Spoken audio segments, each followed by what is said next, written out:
lot of points in my business where I felt like it was just burning down.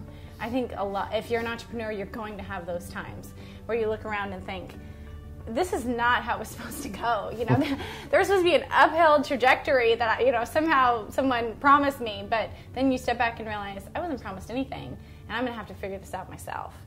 And when I started 10 years ago, there was just me, and even though I've grown over the years to 10 people or more, we've also contracted, you know, in slimmer times. And so I think it always comes back to the business owner. You have to know your business inside and out. You have to know yourself inside and out. You have to be on top of the numbers. I think for success, you know what I'm going to say, you have to be organized. I mean, that's one of the reasons I think we're still here a decade later, is because I've been able to be nimble because I've been organized, and I've been able to see, okay, change is happening right now. For example, you know, when I started writing books, all of a sudden I'm like, oh, I have a books division now in my business.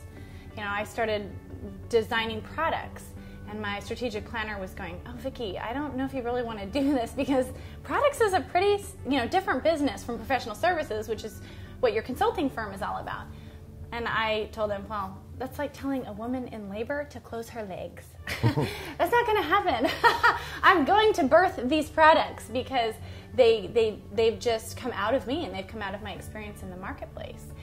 And so, you know, I think it's really important as you go along to see opportunities and seize them and stay committed to them for the long haul, but also to recognize when new divisions develop, when new channels of opportunities are born, and to seize them. So focus is important, but also recognizing when change is sort of naturally, organically occurring, and determining whether it's worth pursuing, and if it is, you know, being really clear about what's happening sort of operationally in the business. Like when my consulting practice, you know, is where I started. You know, I literally started organizing people's garages and home offices and kitchens and stepping on spiders in people's garages, and, you know, literally very, you know, grassroots. And along the way, I discovered, you know, then the products business emerged, and very soon in the business, like in the first year, I was speaking. Because everybody wants help with organizing. I mean, people have more to say about that than the weather. Everyone has something to say about ordering their life at work or at home.